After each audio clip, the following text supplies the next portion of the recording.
পুরো এপিসোড দেখতে জি5 অ্যাপ এখনই ডাউনলোড করুন।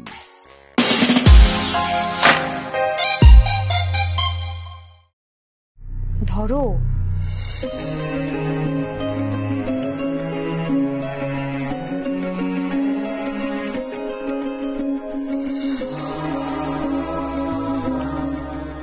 রঞ্জা, একটা কথা বলবো। মানে আমি তো এতক্ষণ ধরে সবটাই দেখলাম। কুশল বাবু কি তোমাকে ভালোবাসেন?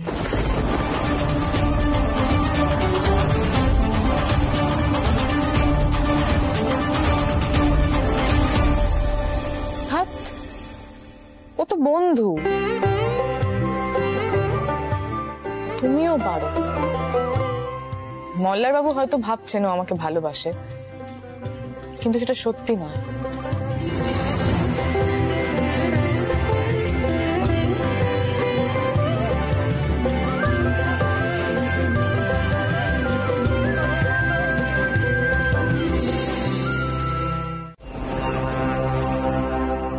তোমার এই শব্দটা খুব প্রিয়, তাই না? আচ্ছা, কোন হিসেবে তুমি নিজেকে আমার হাজবেন্ড বলে মনে করো? কোন অধিকার আমাকে একটু বলবে? মানে হাজবেন্ড হওয়ার কোন দায়িত্বটা তুমি পালন করেছো? নিজের ওয়াইফের ইচ্ছে অনিচ্ছে কোনো কিছুর খেয়াল রাখো তুমি, নাকি হাজবেন্ডদের সেসব রাখতে নেই?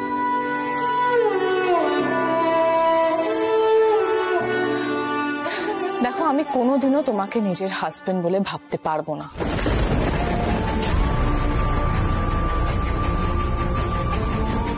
তুমি আমাকে বাঁচিয়েছিলে, তাই পুলিশের কাছে বয়ান না দিয়ে আমি তোমাকে বাঁচিয়েছি, ব্যাস। আর না, এসব এই হাজবেন্ড পোনা না আমার সামনে দেখাবে না একদম। আমার শরীর মন দুটোই বেশি আছে। সকালবেলা যে একটু সেতার নিয়ে বসবো, একটু গান কানে আসবে, সেসবও তো এই বাড়িতে হবে না। মনটা বিষাক্তই থাকে। যাক যাক, আমি একটু ফ্রেশ হয়ে আসি। রঞ্জা,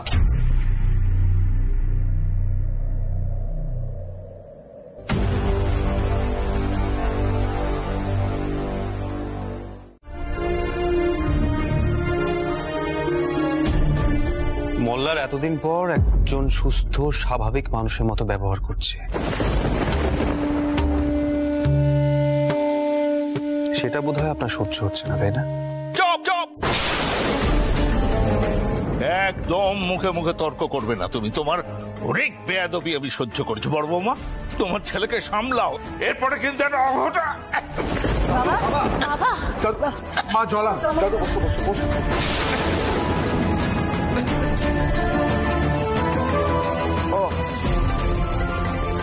বাবা, বাবা জলটা খা।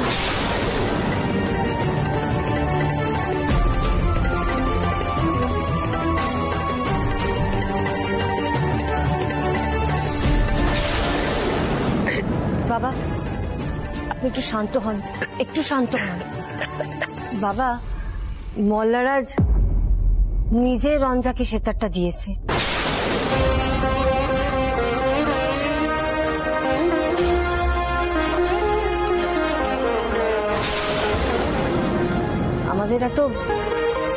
আমাদের এত আনন্দ হয়েছে বিষয়টা। যে কি বললে? মল্লার এসবের মানে কি? তুমি বৌমাকে সেতার দিয়েছো? তুমি?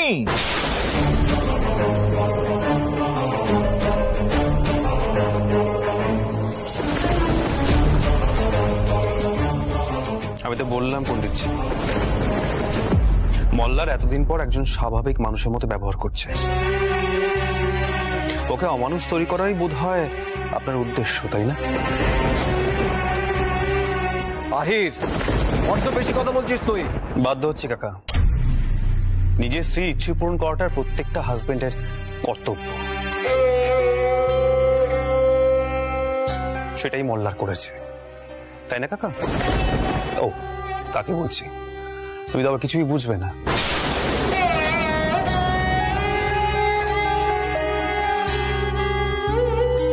যাকে যে কারণেই হোক মল্লার নিজের স্ত্রীর মানে রঞ্জার মর্যাদাটুকু রেখেছে। তাতে অন্যায় কি করেছে? কোথায় তোমরা ওকে উৎসাহ দেবে সেটা না, উল্টে ওর ইগোতে আঘাত করে নিচে নামানোর চেষ্টা করছো, ওকে উত্তপ্ত করছো।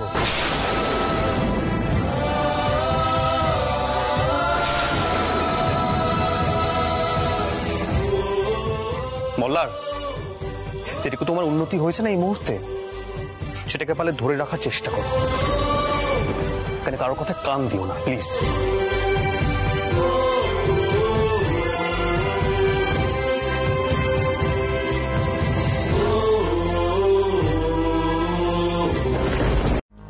আর ওই অভিশাপের বিষয়টা তো আর খাটছে না, তাই না দাদু?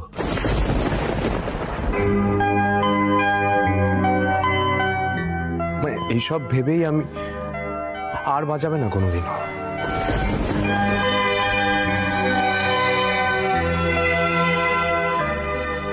তোমরা কি মল্লারের ব্যবহারে কোনো পরিবর্তন লক্ষ্য করছো? আমি কিন্তু করছি। আমি বুঝতে পারছি না এই রঞ্জা মেয়েটা কি জাদু জানে। আমি লক্ষণ সুবিধের মনে করছি না, ওই বউয়ের আঁচল ধারা না হয়ে যায় মল্লার। ও আহ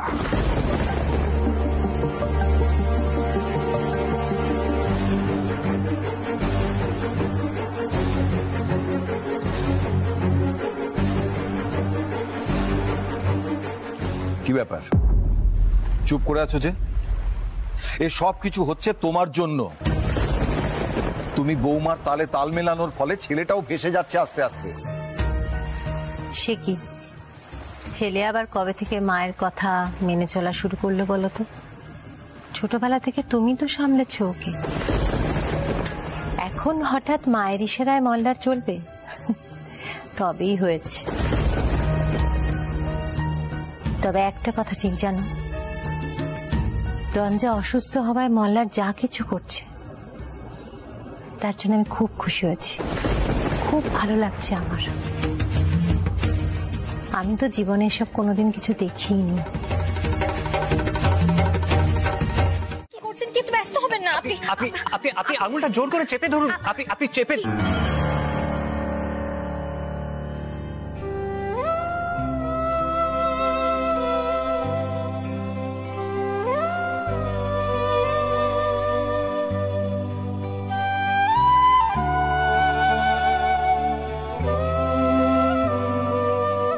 মা, মা এদিকে এসো। রঙ্গনবাবু কি করছেন? কি আপনি মাকে ডাকছেন কেন? কি হয়েছে? কি এভাবে ডাকছিস কেন? মা, মল্লিকার আঙুলটা কেটে গেছে, একটু চেপে ধরো তো। আমি ব্যান্ডেজের জিনিসপত্র নিয়ে আসছি, একটু চেপে ধরো। কি হলো? ধরো, আঙুলটা কেটে গেছে তো, রক্ত বেরোচ্ছে। কি করছেন? কি মাকে কেন এসব করতে বলছেন? মা কেন করবে? কেন ধরবেন না মল্লিকা? উনি তো এখন আপনারও মা।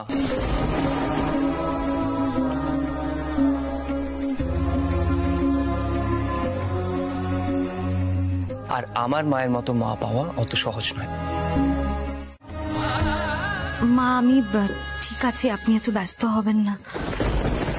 ও মা, সে কি কথা গো? ব্যস্ত তো হতেই হবে, তাই না? তুমি তো আর যেসে মেয়ে নও মল্লিকা। এই দেখো না, মাত্র কয়েকদিনের মধ্যেই তুমি আমার ছেলেটাকে কেমন বশ করে নিয়েছো। তোমার কথায় উঠছে বসছে। বউ ছাড়া আমার ছেলে এখন কিছু বোঝেই না। নিজের জীবনটাকে কেমন সুন্দরভাবে গুছিয়ে নিলে। হ্যাঁ, আর আমি এখন এক ঘরে হয়ে গেছি, এক কোণে পড়ে গেছি সবার মধ্যে। তুমি তো আর খুব একটা সহজ মেয়ে নও, তাই না মা? তাই বাধ্য হয়েই তোমাকে একটু সেবা যত্ন তো করতেই হবে। ও মা, মল্লিকার হাতে কি হয়েছে?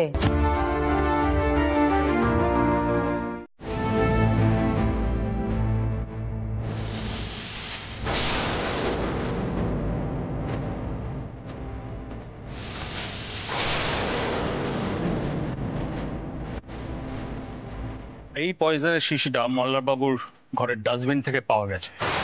এর থেকে আমরা ফিঙ্গারপ্রিন্ট নেব। আর এই কফি মগ দুটো আমরা পেয়েছি বাইরের ডাস্টবিন থেকে।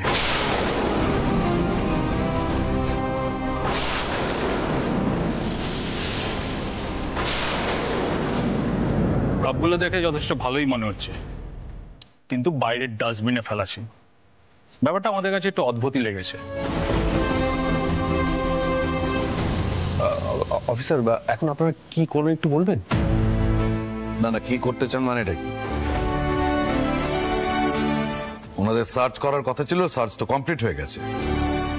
আমি তো বুঝতে পারছি না যে স্টেটমেন্ট রঞ্জা দিয়েছে তারপরেও এই সার্চ করার অর্থটা কি।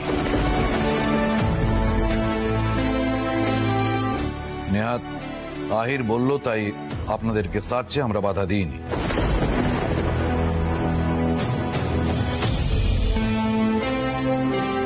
কিন্তু একটা কথা পরিষ্কার করে বলুন তো অফিসার,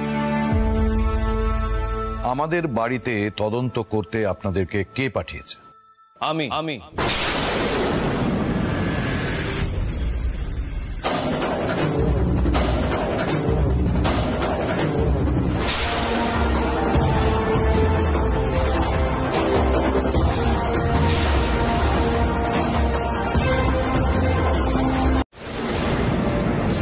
ওখানে গিয়ে আপনাকে জিজ্ঞাসাবাদ করার পর যদি এটা প্রমাণ হয় যে আপনি আপনার স্ত্রীকে খুন করার চেষ্টা করেছিলেন, তাহলে আমরা তখনই অ্যারেস্ট করব আপনাকে। মানে একে মগের মুল্লুক রাখি? আমার নাতি কোথাও যাবে না। পুলিশকে নিজের কাজ করতে দিন পণ্ডিতজি, প্লিজ। রঞ্জা, আমার ছেলেটাকে বাঁচাও রঞ্জা। তুমি তো নিজেই বলেছিলে পুলিশের কাছে যে তুমি রাগ করে বিষ খেয়েছিলে। এখন দেখো তোমার বন্ধু কি বলছে, পুলিশকে বোঝানোর চেষ্টা করছে যে বিষটা নাকি তোমাকে মল্লার দিয়েছিল। আচ্ছা তুমি একটা কথা বলো রঞ্জা, আমার ছেলেটা খুনি, ও কি খুন করতে পারে কাউকে? Inspector, why wasting your time? দাঁড়িয়ে দাঁড়িয়ে এদের কথা কেন শুনছেন? মল্লার বসু মল্লিক, আপনি চলুন আমাদের সঙ্গে, চলুন। 1 মিনিট।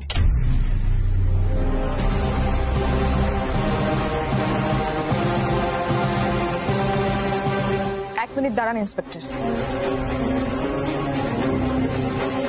কুশল, আমি তোমার সঙ্গে একটু আলাদাভাবে কথা বলতে চাই, একটু শোনো।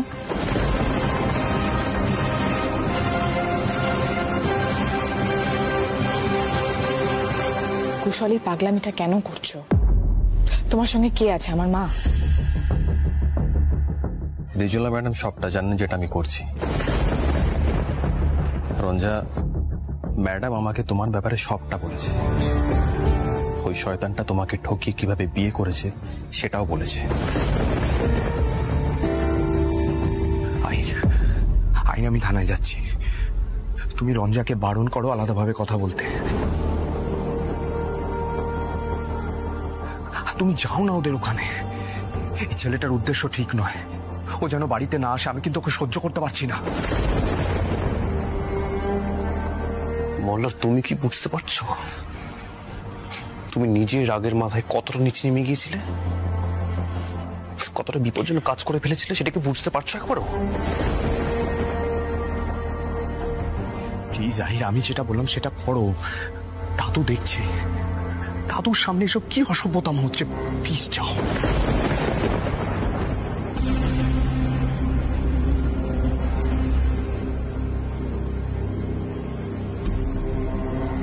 কুশল প্লিজ দেখো, আমি আমার লড়াইটা একাই লড়তে পারি, আমাকে সাহায্য করতে হবে না। আর প্লিজ তুমি এই ম্যাটারটার মধ্যে আর নাক গলিও না।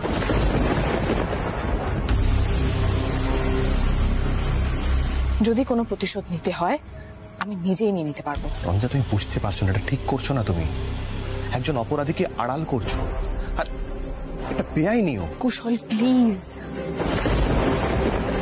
আমি তোমার কাছে রিকোয়েস্ট করছি। পণ্ডিতজি, শাশুমা আপনাকে কিছু একটা বলতে চান, কিন্তু উনি খুব ভয় পাচ্ছিলেন, আসতে চাইছিলেন না। তাই আমরা দুজনই ওনাকে জোর করে নিয়ে এলাম। ভাবলাম আপনার দরবারে একটা আরজি তো পেশ করে দেখাই যায়, কি হবে? বড়জোর আপনি নামঞ্জুর করে দেবেন, কিন্তু আরজি জানানোর জন্য তো আর ফাঁসিতে চড়াবেন না, বলুন পণ্ডিতজি। কি বড্ড বাচাল মেয়ে তুমি। মেয়েদের এত কথা বলা মানে পদে পদে সর্বনাশ ডেকে আনা। সেই সর্বনাশ তুমি ডেকে আনছো। ছোট বৌমা, কি হয়েছে? বাবা, বলছিলাম যে আমি আপনাকে একটা কথা বলতে এসেছি, যদি আপনি অনুমতি দেন। রাগ করবেন না বাবা। আরে বাবা, এত ভনিতা না করে স্পষ্ট ভাবে বলো, কি চাও? দাদু, কি?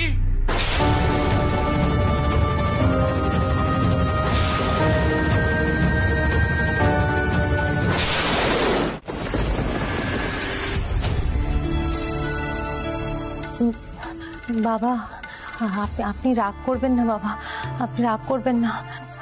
আসলে আমি জানি তো মেয়েটা একটা দোষ করে ফেলেছে বাবা, আপনি কি ওকে ক্ষমা করে দিতে পারেন না?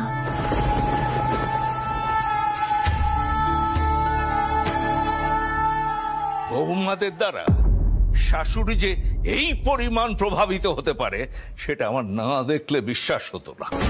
তোমার কি সব বোধ বুদ্ধি হারিয়ে গেছে ছোট বৌমা? তোমার সাহস হলো কি করে আমার সামনে এসে দাঁড়িয়ে এইসব কথা বলতে? যাকে আমি ত্যায্য করলাম তাকে তুমি ঘরে ঢোকানোর কথা ভাবছো? বাবা, আমি আসলে আপনার কাছে মিনতি করতে এসেছিলাম, যদি আপনি দয়া করেন। মেয়েটা তো আমার বড্ড অভাগী বাবা। কি অভাগী? অভাগী? যে মেয়ে নিজের বিয়ের রাত্রে স্বামীকে হারায় সে মেয়ের তো নিজের ভাগ্যটা বোঝা উচিত ছিল। কিছু না ভেবে আরেকটা বিয়ে করে ভাগ্য ফেরাতে চলে গেল বেহায়ার মতো। আবার ঘটা করে তার অষ্টমঙ্গলার কথা ভাবছো? কোনদিনও ওই মেয়ে বাড়িতে ঢুকবে না, আর ওই বাড়ির ছেলে কোনদিন যেন জামাই হয়ে আমার সামনে এসে না দাঁড়ায়। এমন অপমান করব যে পালাবার পথ পাবে না, আমি বলে দিলাম। জানতাম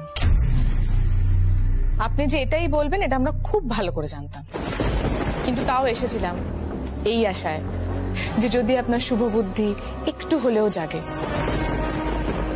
কিন্তু না, ভুল ভেবেছিলাম আমরা এখন এখান থেকে চলে যাচ্ছি। কিন্তু আপনাকে একটা কথা জানিয়ে দিই পণ্ডিতজি, মল্লিকা আর রঙ্গনের অষ্টমঙ্গলাটা হবেই।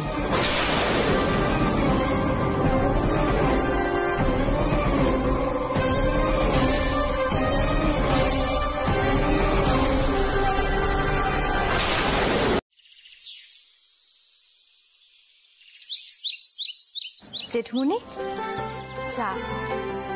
ও, চা নিয়ে নে, দাও মা। বলছি, আঙুলের এই অবস্থা কেটে গেছে, তার সত্ত্বেও তুমি এসব কেন করতে গেলে বলো তো? না না জেঠুমনি, একটুখানি কেটেছে তো, তাতে আর কি। আদিত্যদা, চাটা কিন্তু ও নিজেই এনেছে। তুমি আবার ভেবো না আমি ওই কাটা হাত নিয়ে চা আনতে বলেছি ওকে। আমি কিন্তু কিছু বলিনি। হ্যাঁ, আচ্ছা ঋতু, ও কি একবারও বলেছে এই কথাগুলো? কেন বলছে সেই কথাগুলো? কি হয়েছে কি তোর? কি আবার হবে জেঠুমণি, মায়ের অভিমানটা দিন দিন বাড়তে বাড়তে বেড়েই চলেছে। মায়ের মনে হচ্ছে যে আমরা কেউ মাকে বুঝছি না। মা, আচ্ছা এদিকে এসো, শোনো আমার কথা শোনো। আচ্ছা, তোমার কেন এরকম মনে হচ্ছে বলো তো? কেন মনে হচ্ছে যে তোমাকে আমরা পাত্তাই দিচ্ছি না? আমি তো তোমাকে সেই আগের মতোই ভালোবাসি মা। রঙ্গন, ঠিক আছে, থাক, অনেক হয়েছে। হ্যাঁ, আমাকে আর এভাবে কিছু বোঝাবার চেষ্টা করতে হবে না। মা যা বোঝার সেটা বুঝে গেছে রে। মাকে ভোলানোর নাটকটা বউ শিখিয়ে দিয়েছে বুঝি, তাই করছিস? ওরে বাপরে, হ্যাঁ রে ঋতু, মনে হচ্ছে যেন তেন প্রকারেণও তুই দোষারোপ করতে চাইছিস মল্লিকাকে। তুমিও আদিত্যদা, তুমিও আমাকেই বলবে? বলো। আসলে কি জানো তো আদিত্যদা, আমার কোথায় কষ্টটা হচ্ছে না তোমরা কেউ সেটা বুঝতে পারছো না।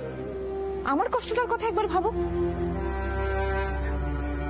মা হিসেবে আমিও তো চাই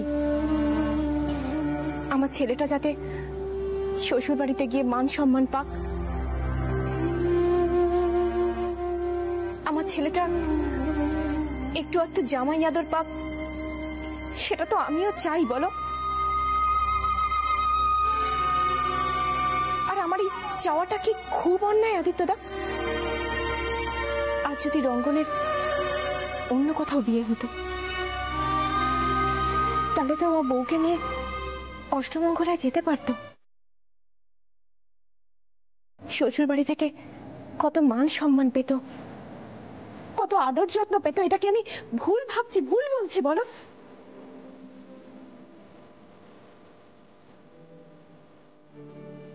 দেখ রে, তো ও বাড়ি থেকে যে এদের দুজনের বিয়েটা মেনে নেয়নি, তাতে তো মল্লিকার কোনো হাত নেই, আছে কি?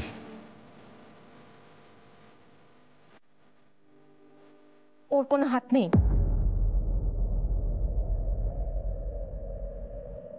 কেন ওর কোনো হাত নেই?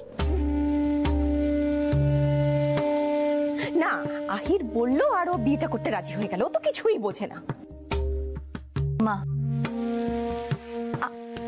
আমি সত্যি বিয়েটা করতে রাজি ছিলাম না।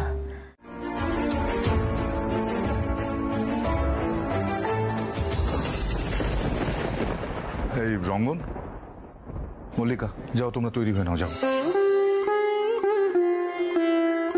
আর মল্লার, যেভাবেই হোক তোমরা যখন এই অনুষ্ঠানের আয়োজন করেছো তখন বুঝে নিতে হবে যে তোমরা মল্লিকার বিয়েটা মেনে নিয়েছো।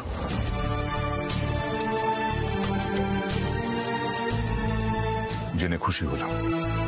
রঞ্জার উপর দিয়ে যা গেছে, তারপরে যে তোমার মতিগতির পরিবর্তন হয়েছে, সেটা জেনেও ভালো লাগলো।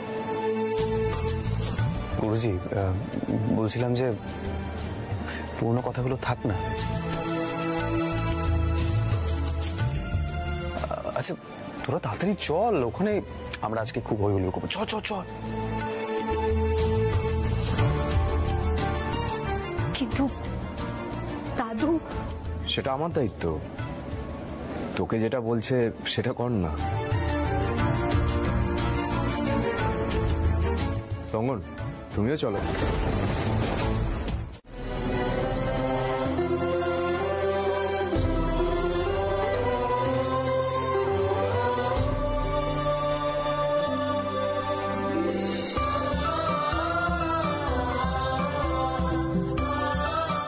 বাবা, বরণ করব? এই কথাটা তুমি আমায় জিজ্ঞেস করছো? তোমার ছেলেও তো আমার কোনো মান মর্যাদা রাখতে পারলো না।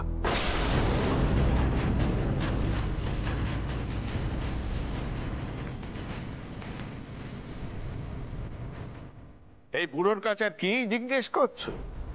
যা যা ভালো মনে হচ্ছে করো।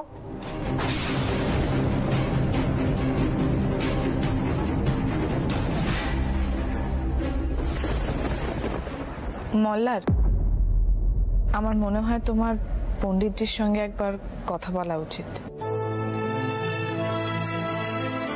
আমি তো বুঝতে পারছি না তুই কি করে এই কাজটা করতে পারলি। আর মল্লিকা, তুই কি করে চলে এলি? তুই জানিস না এই অষ্টমঙ্গল হলে বাবা কতটা কষ্ট পাবেন?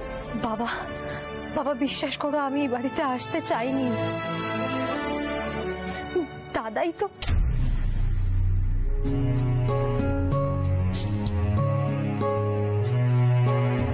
হ্যাঁ, মানে আমার তো সত্যি এবারে সেই পজিশনটাই নেই।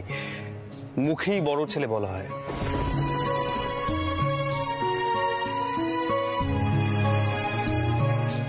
আর পণ্ডিতজির চোখের মনি হচ্ছে মল্লার। তাই মল্লিকা ভেবেছে মল্লার যখন ওকে আনতে গেছে, পণ্ডিতজির পারমিশন নিয়েই গেছে। তাই তো মল্লার, মানে ঠিক বললাম তো?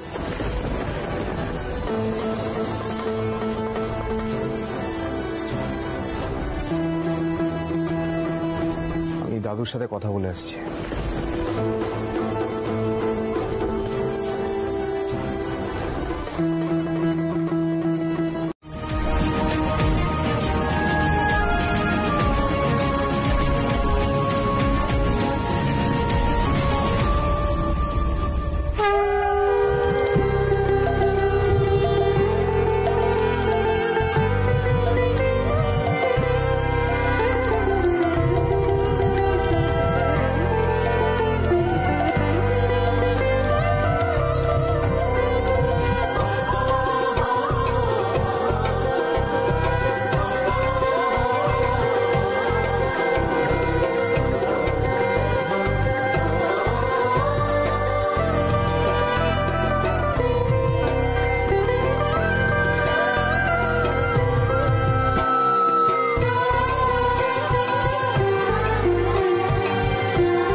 কি মনে হয় যে আমি এই কাজ করব?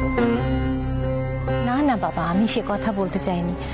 আসলে বিয়ে হবার পর থেকেই যে ধরনের ব্যবহার তুমি পাচ্ছ এই বাড়ি থেকে, তাতে হয়তো একটা আক্ষেপ তৈরি হতেই পারে, তাই বলছিলাম আর কি।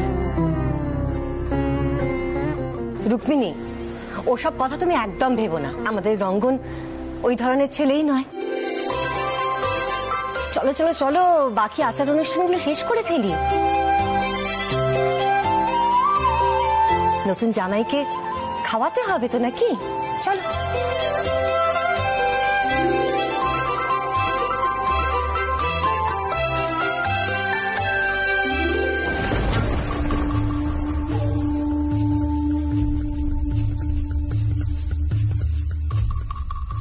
এই ছেলেটাই মল্লিকার বদনাম করেছে, আবার বিয়ে করে ওকে দূরে সরিয়ে নিয়ে গিয়ে এবারে মান সম্মান ধুলোয় মিশিয়েছে। আমি কি করে ভুলবো? সুরমণ্ডলের এই ছেলেকে আজ আমি তার জায়গাটা দেখিয়ে দেব। দাদু অন্তত তাতে একটু শান্তি পাবে। তাহলে সেটা কাকিমার অমর্যাদা করা হয়।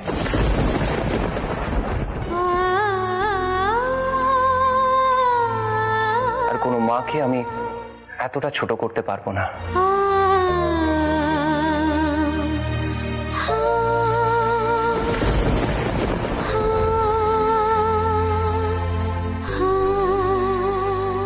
তাতে যদি মল্লার আমাকে বলে যে আমি খেতে পাই না বলে এখানে আমি চুপচাপ বসে বসে গিলছি, তো বলুক, আমি গায়ে মাখবো না। কাকিমা, আপনি ভাববেন না, আমি খেয়েই যাব।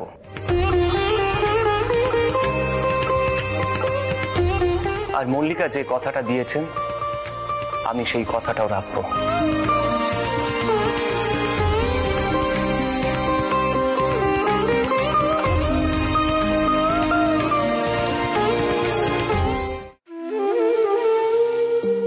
রমন, তোর আহিরদা হতে পেরে আজ আমার সত্যি গর্ববোধ হচ্ছে। সত্যি রে। কাকিমা, দেখলে তো, আমি তোমার মেয়েকে জলে ভাসিয়ে দিইনি।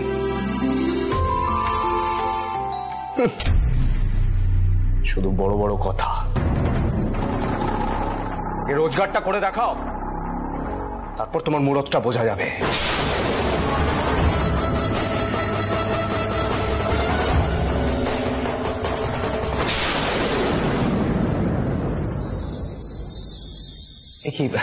কি করছেন আপনি কাকিমা?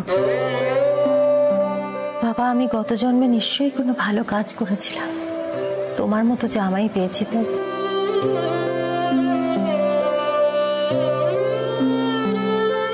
মল্লিকা, তোর দুঃখ থেকে ভগবান তোর দিকে মুখ তুলে চেয়েছেন রে।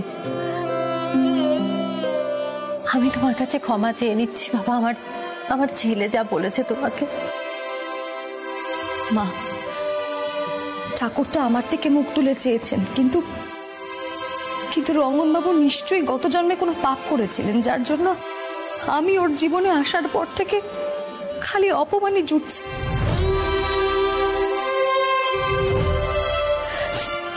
এটাই দুঃখের। মল্লিকা, মল্লিকা শোন। মল্লিকা, মল্লার বসমল্লি কি ভাবে বলো তো নিজেকে? যা খুশি বলা যায়, যা খুশি। রঙ্গন দাদা যখন মল্লিকা দিদির সম্মানটা রাখবে, তখনই সব কথা বন্ধ হয়ে যাবে। আপনি দেখবেন, আপনি আমাকে যে মান সম্মান দিয়েছেন, যে মর্যাদা দিয়েছেন, তা আমি আমার জীবনে কোনোদিনও পাইনি। আপনার যদি মনে হয় যে আপনি আমাকে ভালো রাখতে পারছেন না, তাহলে আমার চোখের জল ফেলাটা সত্যি অন্যায়।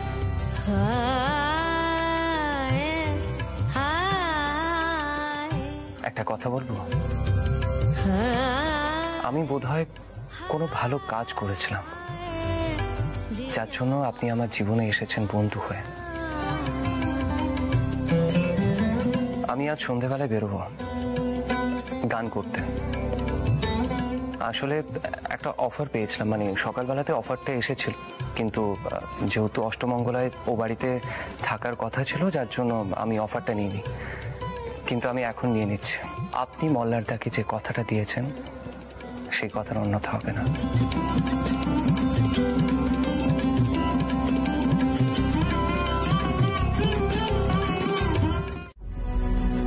পারবে আশা করি, ক্ষমতা আছে তো।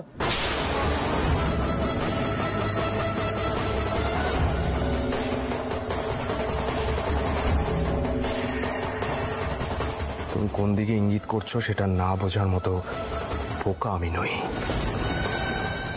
আমি বেশ করেছি, রঙ্গনকে অপমান করেছি। ভুলটা কি বলেছি? আরে কি যোগ্যতা আছে তোমার ভাইয়ের?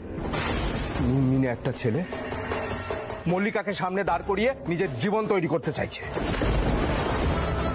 এই যে মল্লিকা এত বড় বড় কথাগুলো বলে গেল, কোনোদিনও সত্যি হবে না। লজ্জা করে না না তোমার? একটুও লজ্জা করে না? নিজে তো একটা জোট চোর, ঠকিয়ে আমাদের পুরো প্রপার্টিটা নিয়ে নিয়েছো। এই বাড়িটা তো রঙ্গনের হওয়ার কথা ছিল। সবই প্রমাণ সাপেক্ষ রঞ্জা, যেটা বলছো আগে প্রমাণ করো। উনি তো একটা অনুষ্ঠানে গেছেন গান গাইতে, আর ওই এখনো না উনি বাড়িতে ফেরেননি। আসলে অনেক রাত হয়ে গেছে তো, ওনার ফোনটাও বন্ধ। এবার আমি এখন কোথায় খবর নেব কিছু বুঝতে পারছি না। রাইও বাড়িতে নেই, ও বলেছে যে ওরও ফিরতে দেরি হবে, তাই ভাবলাম তোমাকে একটা ফোন করে দেখি। দাঁড়াও দাঁড়াও দাঁড়াও মল্লিকা, অনুষ্ঠান পেয়েছে মানে? এত তাড়াতাড়ি রঙ্গন কোন অনুষ্ঠান পেল? না মানে ও তো নিয়মিত গান টান করে না অনুষ্ঠানে, তাই। তা তো ঠিক জানি না, উনি তো বাবা মাকে বলেই গেলেন যে উনি অনুষ্ঠানে গান গাইতে যাচ্ছেন, আর আমাকেও বললেন আমি দাদাকে যে কথা দিয়েছি সেটা রাখতে পারবো। বৌদি, ওনার কোনো বিপদ টিপদ হলো না তো? আমি যখন কি করব কিছু বুঝতে পারছি না। আমি কি একবার দাদা ভাইকে একটা ফোন করব? না না মল্লিকা, আমি বলছি কি তুমি তুমি চিন্তা করো না। দেখো অনুষ্ঠানে গেছে তো রাত হতেই পারে, তুমি আরেকটু কিছুক্ষণ দেখো, তারপর যদি খুব বেশি রাত হয় তখন না হয় আমরা গিয়ে দেখবো। আমি আহিরকে যেটা জানানো সেটা জানিয়ে দেবো। রঙ্গন যে তোমার সম্মান বাঁচানোর জন্য এই চেষ্টাটা করছে না, আমার খুব ভালো লাগছে। যাই হোক মল্লিকা, তুমি টেনশন করো না আর ভয় পেও না, রঙ্গন চলে আসবে। রাখি।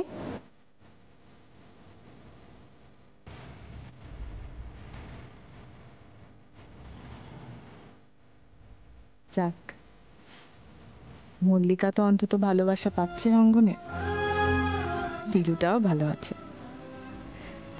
এগুলো দেখেই অন্তত খুশি থাকার চেষ্টা করি। রোজকারই অশান্তি আর ভালো লাগে না সত্যি। মা, আমার কিছু কথা বলার আছে। আমরা যখন অষ্টমঙ্গলায় ওই বাড়িতে গিয়েছিলাম তখন আমার দাদা ওনাকে খুব অপমান করেছে, খুব, ওনার রোজগার নিয়ে। কালকের মধ্যে রোজগার করে দেখাতে পারবে? আর তখন আমি ওনার হয়ে কথা দিয়েছি যে উনি রোজগার করে ঠিক দেখাবেন। আর তারপরেই আজ রাতে উনি, আমার খুব ভয় করছে মা, ওনার কোনো বিপদ হলো না তো? এতগুলো কথা তুমি এতক্ষণ ধরে বলোনি কেন? আমি তো কিছুই বুঝতে পারছি না। তুমি শুনলে ওই মেয়েটা কি বলছে? তুমি দেখো উদয়, তুমি একটা কিছু ব্যবস্থা করো। এ তো মহাকাণ্ডের মধ্যে পড়লাম, এখন আমি কি করুম? ঋতু, তুই শান্ত হ, ঠাকুর কখনো অমঙ্গল হইতে দেবেন না। মা, বসু মল্লিকরা থাকতে আমাদের কোনো মঙ্গলও হবে না। অথচ দেখুন, বসু মল্লিক বাড়ির মেয়েকে আমাদের ঘাড়ে চাপিয়ে দিয়ে কেমন। ঋতু, কি কও তুমি? কত দাদা,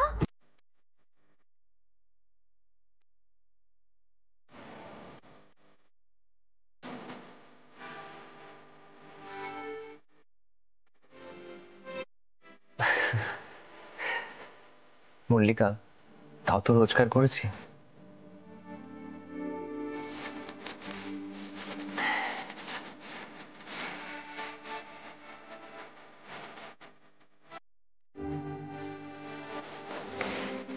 ভাবলাম 1010 পাবো অন্তত, ছিল 3000। সারা সন্ধে গাইলাম, খুব একটা কেউ বিশেষ তাকালো না। খুব গিয়েছিলাম আপনার কথা রাখতে। আপনার দাদা শুনলে হেসে কুল পাবে না। মল্লিকা, বলছিলাম যে এই টাকাটা না আপনার দাদাকে দেখাবেন না। আবার আমি খুব বড় বড় কথা বলি, যেদিন গান করব সেদিন নাকি সেলফি তোলার জন্য লাইন লাগাবে।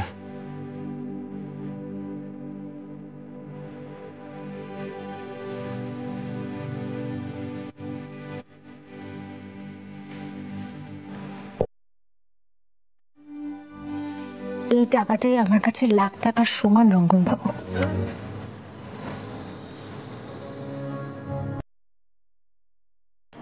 এটাই আমি আমার দাদাকে দেখাবো। আপনি আমার কথা রাখার জন্য শেষে কিনা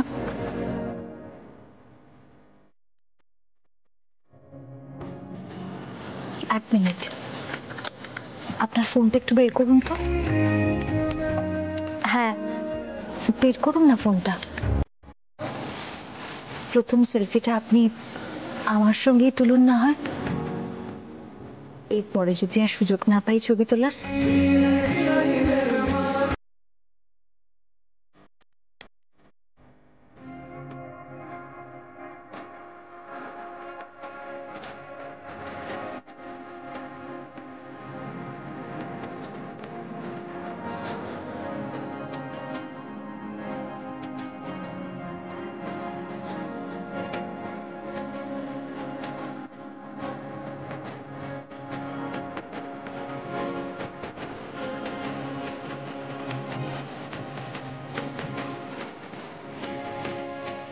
আজকের দিনটা আমি কোনোদিনও ভুলবো না রঙ্গন বাবু, কোনোদিনও না।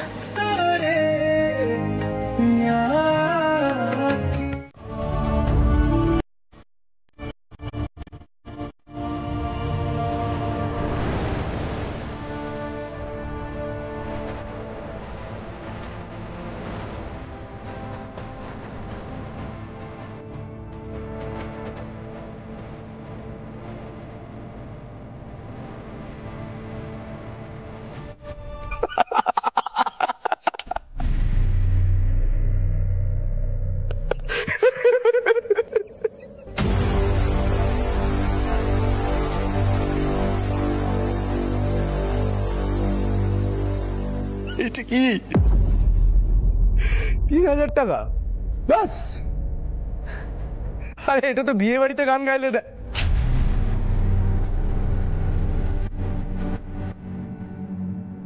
রঙ্গন, তুমি কোথায় শো করেছো যে সুরম মন্ডলের ছেলেকে মাত্র 3000 টাকা দিয়েছে? ধর।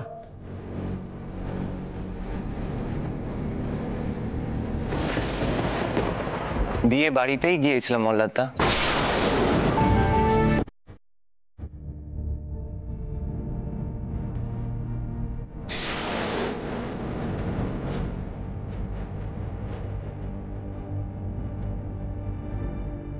আর অন্য কোনো অনুষ্ঠান পাইনি। মল্লিকা কথা দিয়েছিল না, তাই অনুষ্ঠানেই গাইলাম। বেশি নয়, কিন্তু এই রোজগারটাও তো রোজগার, তাই না?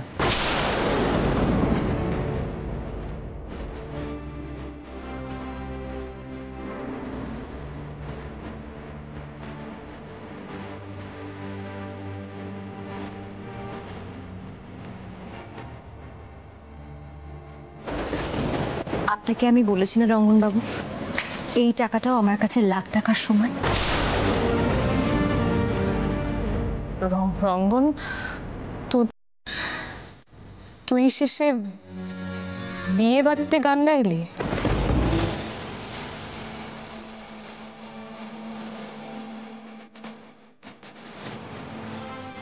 গুরুজি জানেন? না হিতা, বলতে পারিনি।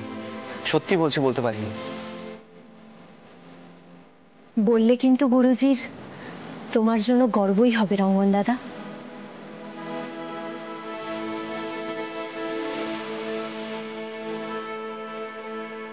তুমি তো একটা ভালো উদ্দেশ্য নিয়ে বিয়ে বাড়িতে গান করেছো, গুরুজি এর মূল্য বুঝবেন।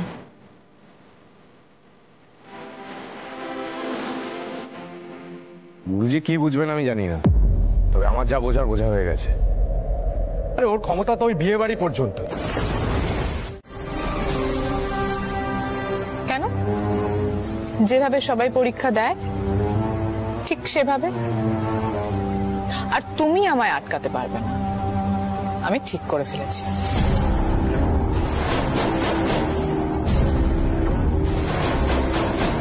ফর্ম তোলার জন্য আমি কেন বাধা দেব? পরীক্ষা তো আজ হচ্ছে না। যাও না, 10টা ফর্ম তুলে নিয়ে এসো। বলো তো আমিও যেতে পারি তোমার সঙ্গে, কিন্তু পরীক্ষা দেওয়া হবে না। দাদু মানবেন না, এটা বলে দিলাম। আর হ্যাঁ, তুমি যে কটা উপকার করেছিলে সব কটার প্রতিদান হ্যাঁ দিয়ে দিয়েছি। এই অধ্যায়ে সব শোধবোধ হয়ে গেছে। তার মানে আবার নতুন করে তোমাকে গুটি সাজাতে হবে। দেখো, জি5 ডাউনলোড করুন আর সব এপিসোড দেখুন একদম ফ্রি।